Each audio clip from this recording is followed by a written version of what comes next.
Hey, yo, salute to all my subscribers. Special shout out to everybody else passing through. YouTube, what's good? All right, so I was just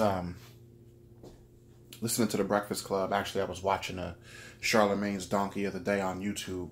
And first time that I heard about this story of this off-duty Dallas police officer, Amber Guyger, who shot and killed an unarmed black man in his own apartment. After I got finished listening to that, I jumped online, did some research a little bit about the story because I hadn't heard of it because I've been so busy, nonstop, crazy on my YouTube channel pushing out content. And so that story just slipped me somehow. And I went and I was looking at a few news updates and things and getting updated on the case. And there's a few very concerning issues that I have with this case. So I decided to bring it to y'all so y'all can let me know what y'all think. There's multiple things. So I'm gonna try and go point by point.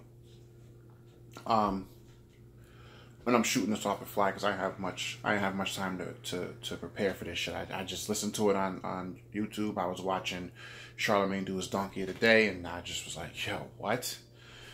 So this off-duty police officer, Amber Guyger, reportedly had just gotten off of a 15-hour shift. Went back home. She was still in her uniform. And she said that she parked on the wrong level, this allegedly, parked on the wrong level of the parking garage where she lived. Went up to the wrong apartment door. And went inside the apartment. The lights were out. She saw someone moving around. And she shot and hit the victim, and he later died. I jumped over a lot of shit because I'm going to go back and break each thing down point by point. A lot of people were saying that, yo, how could you park on the wrong level of the parking garage where you live? How can you walk up to the wrong apartment door? That doesn't sound right. Granted, there's some shit about this case that don't sound right.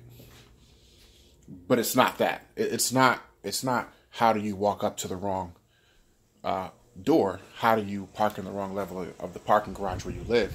That's not the part that doesn't sound right. That part's not too unfathomable to me. And I'm going to tell y'all why. I'm 34. For pretty much the entirety of my adult life, I have worked 2 full-time jobs. Pretty much for the past, I'd say 12, 13, 14 years. I've worked, for the majority of the time, 2 full-time jobs. So I'm used to working 16-hour days. Now, when you work 16-hour days, that shit has a heavy toll on your body. A heavy toll. No matter what the job is that you do, any job, it's a very, very, very heavy toll on you. There have been times when I've come home after working my long-ass 16-hour days. And, I've done shit that I didn't even know what the fuck I was doing. Like, there's been times when I've put, I remember one time I was cooking hot dogs on my stove. And I boil my hot dogs. I don't fry them. So I had them in the pot with the water. And I went to sit on the couch. And within a couple minutes, I dozed off, fell asleep. 16-hour day, it's rough. I don't know how much time went by. Couldn't have been too long. But all the water in the pot had evaporated. And the hot dogs on the stove continued to cook. Because I woke up to the house, to the fire alarm going off in the kitchen filled with smoke. And I sat down for 2 seconds, didn't mean to fall asleep or doze off or anything. But like I said, when you're working 16 hours in a 24-hour day, and this was early on, that shit is crazy. And you got to think, because I'm not a police officer, and I don't do, the jobs that I do are mentally strenuous, not so much physically strenuous, but sometimes those type jobs are the worst. When you're a police officer, that's not only a mentally strenuous job, that can be physically exerting as well. Because if you're a police officer and, let's say you have to encounter you know, a foot chase, or you have to wrestle with people because you're making arrests. Whatever can happen, or transpire throughout a 15-hour shift. That can be physically exerting. And then just being a police officer in general, with all the paperwork you have to do, with all the people you have to interact with, you have to know the laws. You have to know when it's justifiable to take someone's freedom, when it's legal. You have to know when you're able to pull your gun in different situations. And a lot of times you're making split-second decisions that can be the difference between someone losing their freedom or, someone potentially losing their life, what have you. So this is a job that is very, very taxing, both mentally and physically. And this officer reportedly was getting off of a 15-hour shift. That's the problem that's the biggest problem I have with this. In every industry, I won't even say industry, every professionalism every profession that has potential for there to be loss of life, there's a high probability of danger at some point. It's regulated how many hours you can work on a shift. And if it's not regulated, it's strongly recommended. Like firefighters typically will work, 12-hour shifts, 3-4 days straight, but then they'll have 3 or 4 days off. And their schedule is very strenuous while they're on for those 2, 3, 4 days. It's nonstop 10, 12-hour shifts. And your body can do it. Your body is very adaptable, and you can definitely push it to the limit, but at some point you will crash if you don't know and figure out where you need to allow that time for you to kind of re-energize. And for me, in the first few years of me working 2 jobs, I had to learn that. I had to figure that out. I had to get a pattern, figure out that pattern, and that was how eventually I got used to doing it. And now I do it kind of like it's nothing now. But early on, it was rough. And this is a police officer who has only been a cop for 4 years. Don't know what her schedule looked like. Don't know, how long she's been doing this schedule. But I will say, like, even in the commercial driving field, because I'm a former commercial driver's license holder, and the hours that you're allowed to spend on the road, very heavily regulated. You get pulled over, your electronic logbook is not in order. Back when I was driving, it was a physical logbook. You can get into some serious shit.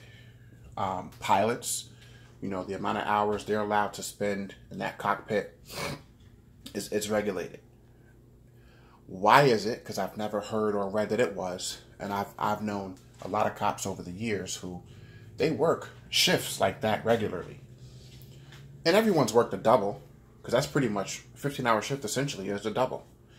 And everyone's worked a double at some point in their lives, but police officers do it often, several times a week, week in, week out.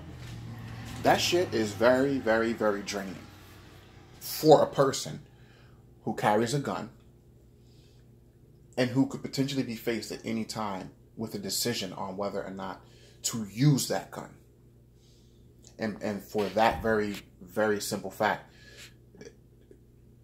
there should be no reason why this police officer was working a 15-hour shift. Mind you, I'm not gonna really say that, because I'm sure there are plenty of officers who work those types of hours and never found themselves in a situation like this. But then again, too, let's factor in all of the times that we see these police-involved shootings, and how much of it factors in how many hours they've been on the clock, or how many hours they've worked so far that week.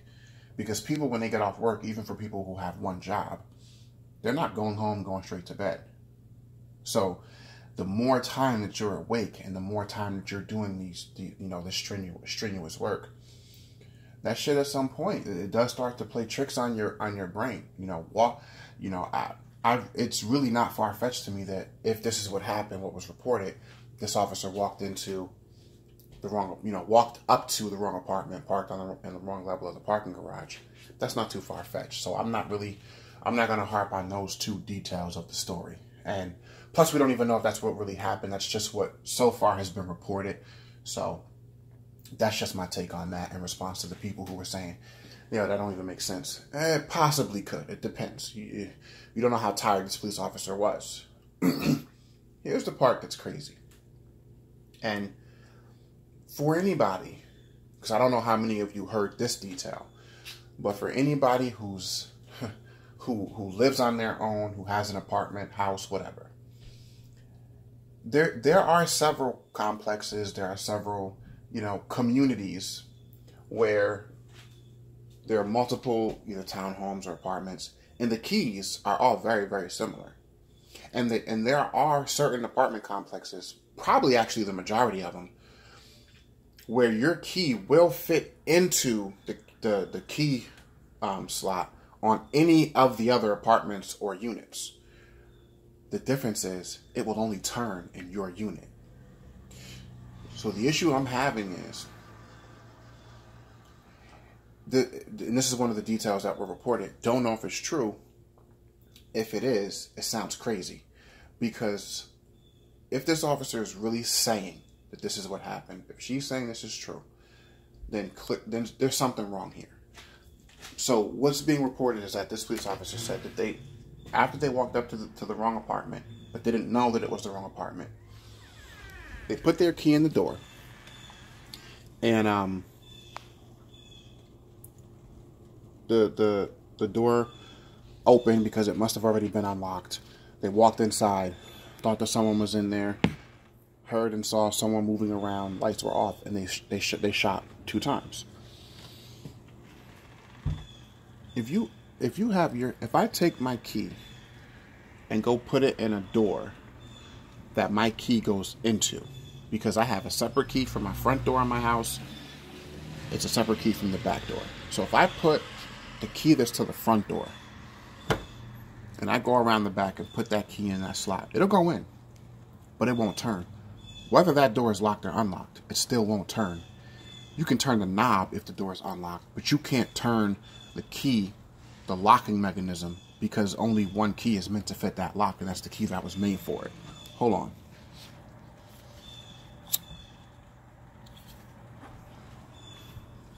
So if this officer is really trying to say, if this is what her statement was, that she put her key in the wrong apartment door and the door opened,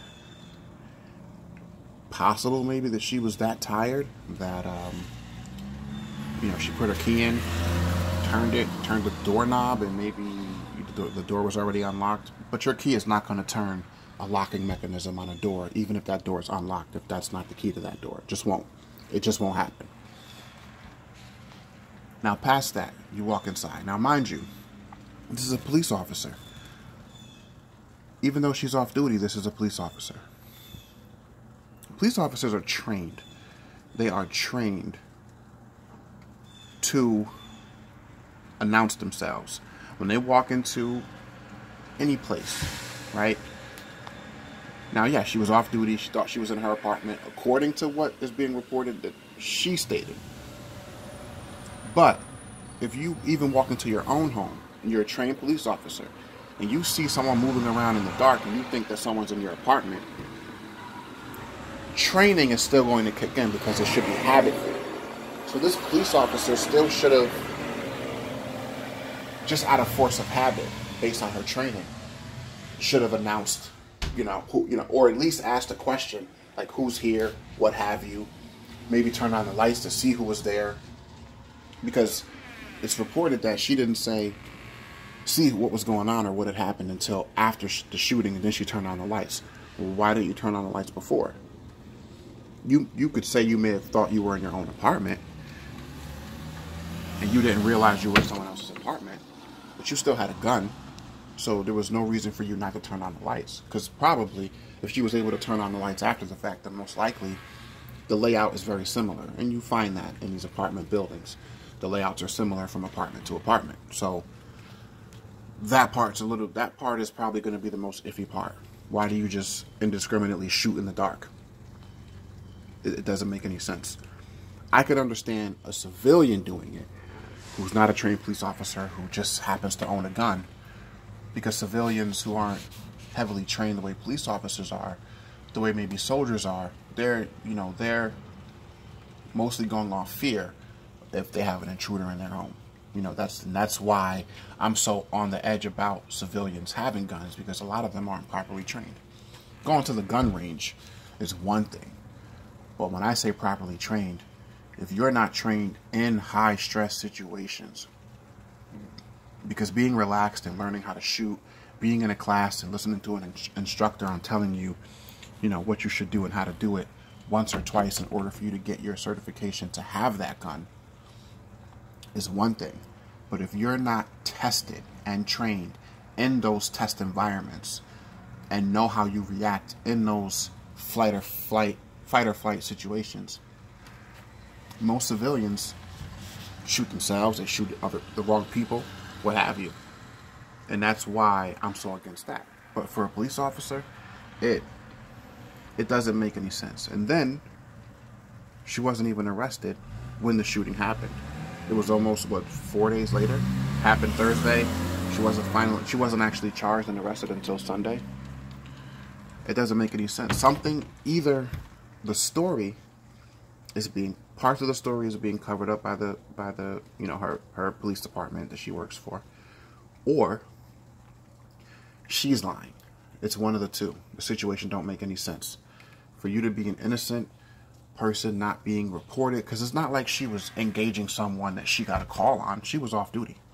She was supposedly trying to make it back to her apartment and walked into the wrong apartment.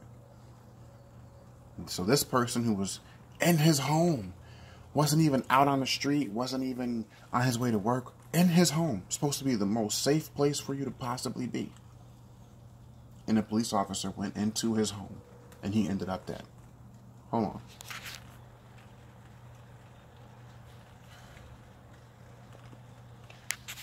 Past this situation, whatever ends up happening with this police officer, whatever the real story ends up being, and hopefully the truth will come out in the next days and weeks and months, because there's going to be a trial. There's going to be, you know, unless this police officer just pleads guilty and just accepts a plea, there's going to be a trial. So hopefully the truth will come out. However, going forward, do y'all think that, because I've always wondered this, and I used to think this was true, but apparently not. Why are police officers, once they leave their shift, why are they not required to leave their firearms, you know, at that location, in their, you know, lockers, what have you? Because I look at it like this, and I understand that when you take your oath as a police officer, I understand that even when you're off duty, technically you're never off duty, because if you see a situation where the public needs your help, as a police officer, a sworn police officer, you're supposed to help out in a situation. I understand that. That that's the oath that they take. I don't agree with it. Outside of doctors, outside of medical first responders, I don't think anyone whose job is to carry a gun, once they're off duty, should be able to carry that gun. Because it just increases the potential for something to happen. Especially for police officers who work all day in those stressful environments. How do they know how to turn it off? You don't. You don't know how to turn it off. And if you're off duty and a situation happens, you're going to be less protected, because the same sanctions that you are afforded when you're on duty or responding to a real situation wouldn't really be afforded to you if you're no longer on duty. So I just think it's a dangerous situation all around. I don't know, man. Let me know what y'all think. We'll see what happens with this story in the next coming days and weeks. I don't pretend to know everything. I just know what I know. Let me know what y'all think about this one, and I'll see you on the next one. Peace and love.